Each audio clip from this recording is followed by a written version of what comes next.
கர்த்தருடைய பரிசுத்த நாமம் மகிமைப்படுவதாக. இந்த நாளிலும் கர்த்தர் நம்மோடு பேசுகிற வார்த்தை வெளிப்படுத்தின விசேஷம் 3வது அதிகாரம் 9வது வசனத்தின் பிந்தைய பகுதி. வெளிப்படுத்தின விசேஷம் 3வது அதிகாரம் 9வது வசனம். நான் உன்மேல் அன்பாய் இருக்கிறதை அறிந்து கொள்ளும்படி செய்வேன். பிரியமானவர்களே, கர்த்தர் நம் ஒவ்வொருவர் மேலும் அன்பா இருக்கிறார், அவர் பிரியமா இருக்கிறார். இந்த வசனத்திலே ஆண்டவர் சொல்லுகிறார், நான் உன்மேல் அன்பா இருக்கிறதை அறிந்து கொள்ளும்படி செய்வேன்.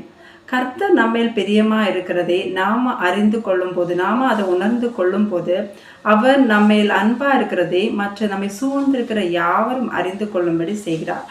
ஆண்டவர் நம்மேல பிரியமா இருக்கும்போது, அன்பா இருக்கும்போது, நம்ம எந்த சூழ்நிலையில இருந்தாலும் அவர் நம்மை அதிலிருந்து தப்புவித்து நம்மை விடுதலை பண்ணி நம்மை ஒரு விசாலமான இடத்துல வைக்கிறவராய், நமக்கு ஆசீர்வாதங்களை கொடுக்கிறவராய் இருக்கிறார்.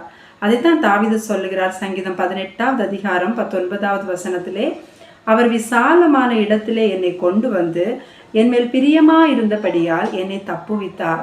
என்மேல் பிரியமா இருந்த காரணத்தினால் அவர் என்னை விசாலமான இடத்துல கொண்டு வந்து என்னை தப்புவித்தார் என்று சொல்லுகிறார்.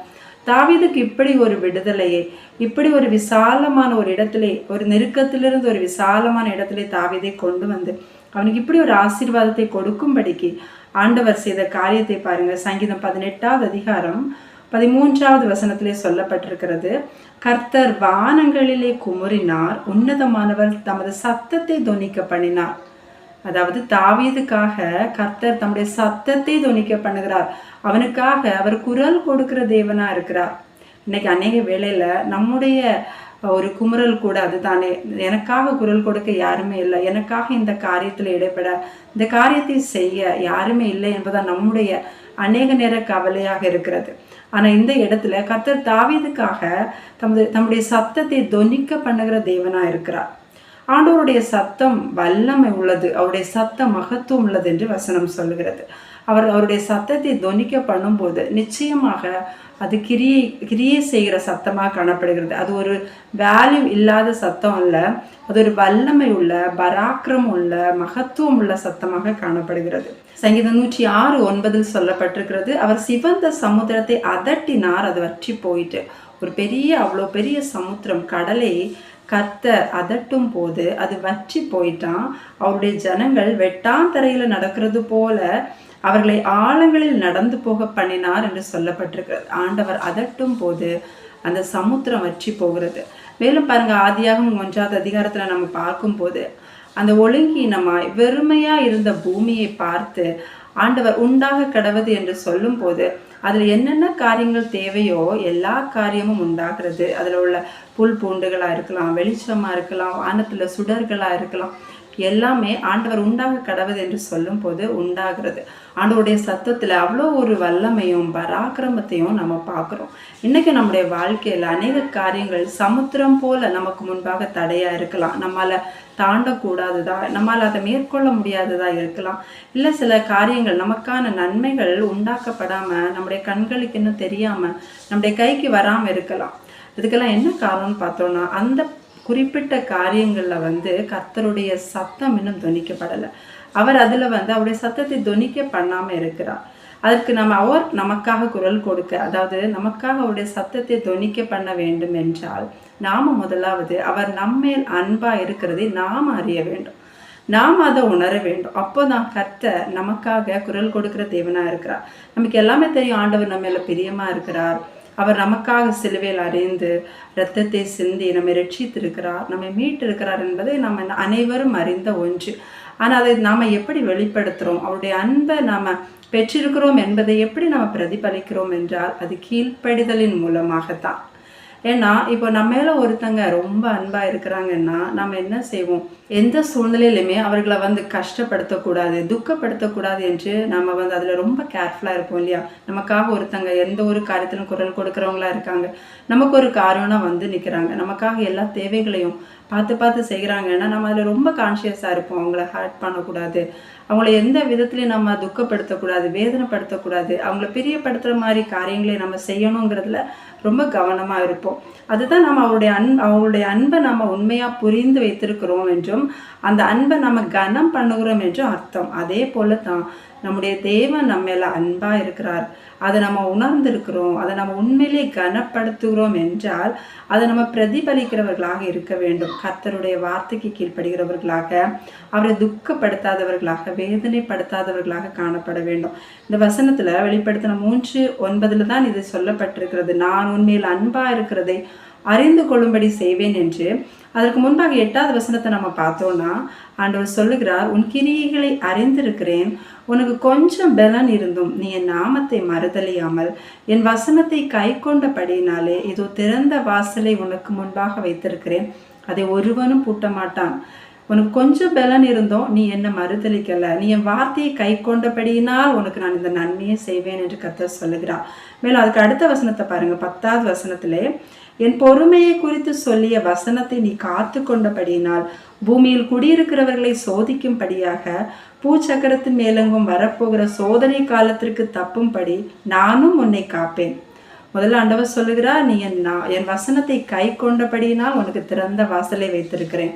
2வது பார்க்குறோம், நீ என் வசனத்தை, என் பொறுமையை குறித்து சொல்லப்பட்ட வசனத்தை நீ காத்து கொண்டபடியால் உன்னை நான் எல்லா அழிவிலிருந்தும் எல்லா சோதனை காலத்துக்கும் தப்பும்படி உன்னை நான் காப்பேன் என்று சொல்லுகிறார்.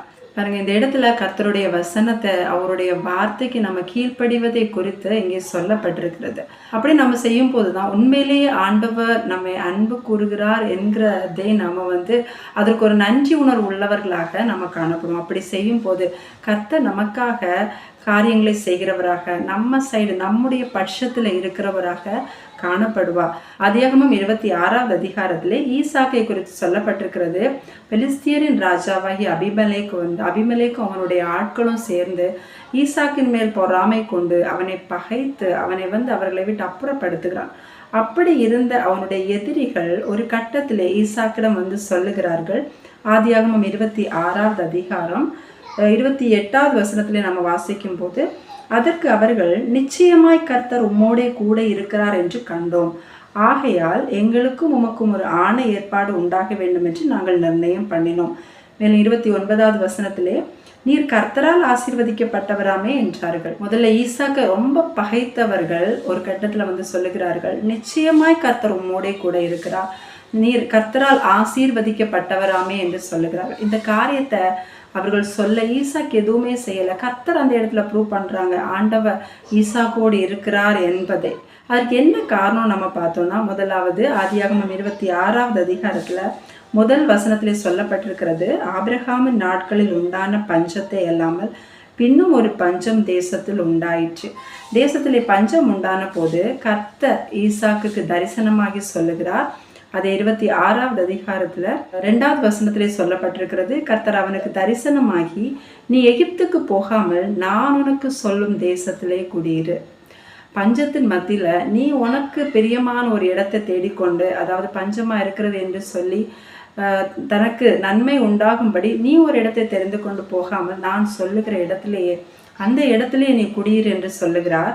பாருங்க, ஈசாக்கு என்ன செய்தான் என்றால் 6வது வசனத்திலே வாசிக்கும் போது, ஈசாக்கு கேராரிலே குடியிருந்தான். கர்த்தர் சொன்னபடி அவன் அங்கே குடியிருக்கிறான். ஈசாக்கு பாருங்க, கீழ்ப்படிஞ்ச ஆண்டவர் சொன்னபடி அந்த இடத்துல இருக்கிறான். நம்முடைய வாழ்க்கையிலும் கூட நம்மை சூழ்ந்திருக்கிறவர்கள் பல காலத்துக்கு ஏற்றபடி, சூழ்நிலைக்கு ஏற்றபடி, தங்கள் பார்வைக்கு சரிவந்தபடி, தங்கள் மனதுக்கு தோன்றினபடி எல்லாரும் போகிறார்கள் என்று சொல்லிக்கொண்டு, எல்லாரும் செய்கிறார்கள் என்று சொல்லிக்கொண்டு பல காரியத்தை செய்வார்கள். அன்னை கூட ஈசாக்கு வாழ்ந்த காலத்துல பஞ்சத்து நிமித்தம் அநேகர் எகிப்துக்கு போயிருக்கலாம், அந்த செழிப்பான இடங்களை தேடி போயிருக்கலாம். ஆனால் அப்படிப்பட்ட சூழ்நிலையிலும் கர்த்தர் சொன்னதை கேட்டு கீழ்ப்படிந்து ஈசாக்கு அந்த இடத்திலே குடியிருக்கிறான். நம்முடைய வாழ்க்கையிலும் கூட நம்ம இருக்கிற இடமா இருக்கலாம், நம்ம வேலை செய்கிற இடமா இருக்கலாம், இல்லை நம்ம பிஸ்னஸ் பண்ணுற காரியம், எந்த ஒரு காரியத்தை நம்ம சூஸ் பண்ணும் போது ஒருவேளை நம்ம சூழ்ந்திருக்கிற சூழ்நிலைகள் நமக்கு பிடிக்காதது மாதிரி இருக்கலாம், நம்ம சூழ்ந்திருக்கிறவர்கள் நமக்கு பிடித்தது மாதிரி இல்லாமல் இருக்கலாம். ஆனால் ஆண்டவர் அந்த இடத்துல தான் நம்மை உட்கார வைக்கிறார். நம்ம அதுக்கு கீழ்ப்படிந்து இருக்கிறோம் என்றால் நம்ம கர்த்தருடைய அன்பை அந்த இடத்துல கனம் பண்ணுகிறவர்களாக இருக்கிறோம். இந்த இடத்துல ஈசாக்கு பஞ்சம் இருக்கிறது என்று தனக்கு தோன்றின இடத்துக்கு அவன் போகவில்லை, அவன் கீழ்ப்படிந்து இருக்கிறான். 2வதாக பார்த்தோன்னு பாருங்க, அதே அதிகாரம் 12வது வசனத்திலே சொல்லப்பட்டிருக்கிறது, ஈசாக்கு அந்த தேசத்தில் விதைத்தான், கர்த்தர் அவனை ஆசீர்வதித்ததினால் அந்த வருஷத்தில் 100 மடங்கு பலன் அடைந்தான். கர்த்தர் அவனை அந்த பஞ்சத்தின் மத்தியில ஒரு தேசத்துல வைத்திருக்கிறார் இல்லையா, அவன் எந்த ஒரு சூழ்நிலையும் பார்க்கல. ஆண்டவர் என்னை வைத்திருக்கிற இடத்துல அவர் என்னை ஆசீர்வதிக்க வல்லமை உள்ளவரா இருக்கிறார் என்று கர்த்தரை முழுமையாக நம்பினான். அவனுக்கு போதிய பலன் இல்லாம இருக்கலாம், அவனுக்கு போதிய தகுதி இல்லாம இருக்கலாம். ஆனா இந்த இடத்துல எப்படி இது சாத்தியமாகும் என்கிற அந்த அவ்விசுவாசம் அவனுக்குள்ள இல்லை. ஏன்னா அந்த இடத்துல கர்த்தர் தானே வைத்திருக்கிறார். கர்த்தர் வைத்திருக்கிற இடத்துல வைக்கும்போது அவரை நம்பி நான் இந்த காரியத்தை செய்வேன், அவரை நம்பி இந்த காரியத்துல நான் முயற்சி எடுப்பேன் என்று சொல்லி அவன் செய்யும் போது கர்த்தர் இடத்துல 100 மடங்கு பலனை அடைகிறான் என்று பார்க்கிறோம் பாருங்க. அதை தொடர்ந்து நம்ம வாசிக்கும் போது அவன் ஐஸ்வர்யவனாகி வர வர விருத்தி அடைந்து மகா பெரியவனானான். அந்த ஒன்றுமே இல்லாம பஞ்சத்தின் மத்தியிலும் அவன் கர்த்தருடைய சொல் கேட்டு கீழ்ப்படிந்திருந்த போது அவன் விருத்தி அடைந்து அவன் மகா பெரியவனானான் என்று சொல்லி பார்க்கிறோம். அடுத்து 3வது காரியத்தை நம்ம பார்க்கும்போது அதே அதிகாரத்திலே 19வது வசனத்து முதல், ஈசாக்குடைய வேலைக்காரர் பள்ளத்தாக்கிலே வெட்டி அங்கே சுரக்கும் நீரூற்றை கண்டார்கள். கேராரூர் மேய்ப்பர் இந்த தண்ணீர் எங்களுடையது என்று சொல்லி ஈசாக்குடைய மேய்ப்பருடனே வாக்குவாதம் பண்ணினார்கள். 3வது ஒரு காரியத்தை நம்ம பார்த்தோம்னா, ஈசாக்கிட்ட இருந்த இன்னொரு குணம், கர்த்தர் அவனுக்கு கொடுக்காத காரியத்தை பிடிவாதம் அவன் வாக்குவாதம் பண்ணி அதை எடுக்க வேண்டும் என்று விரும்பாத குணமுடையவன். அதாவது கர்த்தரனை ஆசீர்வதிக்கிறது வரைக்கும், அதாவது கர்த்தரனை பெருக பண்ணுகிறது வரைக்கும் நான் அவருக்காக காத்திருப்பேன். அது வரைக்கும் நான் எதையும் பிடிவாதமா என்னுடைய சுய முயற்சியில நான் பெற்றுக்கொள்வேன் என்கிற எண்ணத்தை இல்லாதவனாக காணப்படுகிறான். அதற்கு அடையாளமாகத்தான் ஈசாக்கு ஒரு துறவை தோண்டுகிறான். அதுல தண்ணீர் வந்த உடனே அந்த ஊர் கேராரூர் மேய்ப்பர்கள் வந்து வாக்குவாதம் பண்ணுகிறார்கள். அவன் வாக்குவாதம் பண்ணாமல் அந்த இடத்தை விட்டு தள்ளி போகிறான். அந்த துறவுக்கு ஏசேக்கு என்று பெயரிட்டான் என்று பார்க்கிறோம். 21வது வசனத்திலே சொல்லப்பட்டிருக்கிறது, வேறொரு துறவை வெட்டினார்கள், அதை குறித்தும் வாக்குவாதம் பண்ணினார்கள், ஆகையால் அதற்கு சித்னா என்று பெயரிட்டான். அந்த இடத்துல அவன் வாக்குவாதம் பண்ணவில்லை. 3வது பாருங்கள், 22வது வசனத்துல சொல்லப்பட்டிருக்கிறது, பின்பு அவ்விடம் விட்டு பெயர்ந்து போய் வேறொரு துறவை வெட்டினான், அதை குறித்து அவர்கள் வாக்குவாதம் பண்ணவில்லை. அப்பொழுது அவன், நாம் தேசத்தில் பழுகும்படிக்கு இப்பொழுது கர்த்தர் நமக்கு இடம் உண்டாக்கினார் என்று சொல்லி அதுக்கு ரெஹோபோத் என்று பெயரிட்டான். அவன் அந்த இதுவரைக்கும் அவனுடைய சுய முயற்சியில, அதாவது எப்படியாவது நம்ம இதை பெற்றுக்கொள்ளணும், இதை நம்ம சுதந்திரிக்க வேண்டும் என்று சொல்லி அவன் எந்த வாக்குவாதமும் எந்த முயற்சியும் பண்ணலை.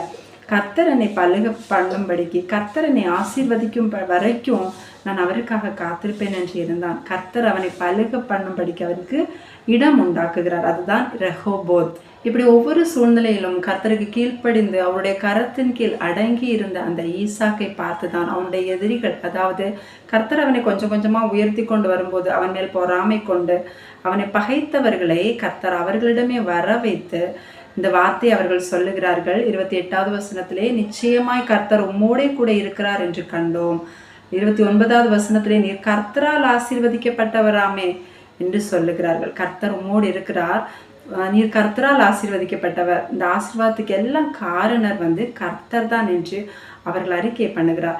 இந்த இடத்துல ஈசாக்கு எதையுமே ப்ரூவ் பண்ணலை, ஆண்டவர் அவனோடு இருக்கிறார் என்றோ இல்லை கர்த்தரால் தான் எனக்கு இந்த ஆசீர்வாதம் எல்லாம் வருகிறது என்றோ எதையும் சொல்ல வேண்டிய தேவை அங்கே இல்லை. கர்த்தரே அதை அங்கே செய்கிறார். காரணம், கர்த்தர் ஈசாக்கோடு அன்பா இருக்கிறதை ஈசாக்கு உள்வாங்கி அதற்கேற்றார் போல் நடந்து கொண்டான். பிரியமானவர்களை, நம்முடைய வாழ்க்கையிலும் கர்த்தர் நம்ம பிரியமா இருக்கிறார். அவர் நம்மை தப்பு வைக்கவும், நம்மை விசாலத்திலே கொண்டு வைக்கவும், நமக்காக குரல் கொடுக்கவும், எல்லா காரியங்களையும் செய்யவும் அவர் எப்பவுமே ஆயத்தமாக இருக்கிறார். ஆனால் நாம அந்த அன்பை நம்ம கனம் பண்ணுகிறோமா? அந்த அன்பை நாம நம்முடைய வாழ்க்கையில பிரதிபலிக்கிறோமா? அப்படி நாம இருக்கும் போது நிச்சயமா கர்த்தர் எந்த சூழ்நிலையுமே நம்ம விட்டு கொடுக்க மாட்டார். அவர் நமக்காக நம்முடைய பட்சத்தில் நின்று நமக்காக அவருடைய சத்தத்தை தொனிக்க பண்ணுகிறார். அவர் அதட்டும் போது சமுத்திரம் வற்றி போகும், அவர் அதட்டும் போது பிசாசு ஓடி போனான் என்று பார்க்கிறோம் நம்ம வேதத்துல. அவர் ராஜாக்களுடைய இருதயம் கூட கர்த்தருடைய கரத்தில் இருக்கிறதாம், நீர்க்கால்கள் போல இருக்கிறதாம். அவருக்கு சித்தமானபடி அவர் திருப்புகிறாராம். நமக்கு எதிராக என்ன காரியம், எந்த மனிதர்களா இருக்கட்டும், எந்த ஒரு சூழ்ச்சி நடந்தாலும் எல்லா காரியமும் அவருடைய கரத்துல இருக்கிறது. எப்படி அந்த வயல்ல எல்லாம் நீர்க்கால்களை தங்களுடைய சித்தத்தின்படி ஒவ்வொரு பக்கமா திருப்பி விடுகிறார்களோ, அதே போல எல்லாருடைய இருதயமும் ராஜாக்களுடைய, அதாவது நாம எது உயர்வா இருக்குன்னு நினைச்சிட்டு இருக்கோமோ அந்த காரியத்தோட சோர்ஸ் நம்முடைய கர்த்தருடைய கருத்துல தான் இருக்கிறது. அவருடைய சித்தத்தின்படி அவர் எந்த நிமிஷம் அதை திருப்ப வல்லமை உள்ளவராக இருக்கிறார். ஆகவே நம்ம இந்த நாளிலும் அவ்வளோ பெரிய தேவன், அவ்வளோ வல்லமையுள்ள தேவன் நம்ம மேல் வைத்திருக்கிற அன்பை நம்ம வெளிப்படுத்த எப்போவும் நம்ம ரெடியாக இருக்க வேண்டும். கர்த்தர் என்ன சொல்லுகிறார் இந்த காரியத்தில், கர்த்தர் இந்த காரியத்தில் என்ன செய்ய சொல்லுகிறார் என்று எப்போதும் அவருடைய சத்தத்தை கேட்க ஆயத்தமாகி அது அப்படியே கீழ்ப்படுகிறவர்களாக நம்ம முற்றிலும் நம்ம ஒப்பு கொடுக்கும் போது அவர் நம்ம அன்பா இருக்கிறத நாம் அறிவதோடு அவர் விடாமல் எல்லாரும் நம்மை சூழ்ந்திருக்கிறவர்கள் அறியும்படி கர்த்தர் செயலாற்றுவார். நம்ம வாஞ்சிப்போமா? கர்த்தர் தாமே இந்த வார்த்தையின் மூலமாக நம்ம ஒவ்வொருவரையும் ஆசீர்வதிப்பாராக. ஆமேன். ஜெபிக்கலாம். எங்களை அதிகமாக நேசிக்கிற எங்கள் பரலோக தகப்பனே ஏசப்பா, இந்த நல்ல நேரத்திற்காக உமக்கு நன்றி செலுத்துகிறோம் ராஜா. கடந்த நாட்கள் முழுவதும் தகப்பனே எங்களோடு கூட இருந்து ஒவ்வொரு நிமிஷமும் நீங்கள் பாதுகாத்த உங்கள் தயவுக்காக நன்றி தகப்பனே. இந்த நாளிலும் ஏசப்பா நீங்கள் எங்களோட பேசின வார்த்தைக்காக உமக்கு ஸ்தோத்திரம் செலுத்துகிறோம். நீங்கள் எங்கள் மேலே அன்பாக இருக்கீங்கப்பா தகப்பனே. எங்களை உணர வைத்ததற்காக நன்றி ராஜா. அந்த அன்பை கனப்படுத்துகிறவர்களாக எங்களை மாற்றுங்க. கீழ்ப்படிதல் உள்ளவர்களாக, நன்றி உணர்வு உள்ளவர்களாக நாங்கள் வாழ எங்களுக்கு அனுக்கிரகம் செய்யுங்கப்பா. நீங்கள் எங்கள் மேல் அன்பாக இருக்கிறத எங்களை சூழ்ந்திருக்கிறவர்கள் பார்க்கும்படியாகவும் அவர்களும் உண்மை அறிந்து கொள்ளும்படி செய்யுங்கப்பா. நீங்கள் எங்கள் ஒவ்வொருடைய வாழ்க்கையில் அப்படி செய்ய போகிற கிருபைக்காக உமக்கு நன்றி செலுத்துகிறோம். உங்களுடைய பரிசுத்த நாமத்தை மகிமைப்படுத்துங்க. குறைவுகள் குற்றங்கள் எல்லாவற்றையும் மன்னிங்க. மீட்பர் இயேசுவின் நாமத்திலே ஜெபிக்கிறோம் ஜீவனுள்ள பிதாவே. ஆமென்.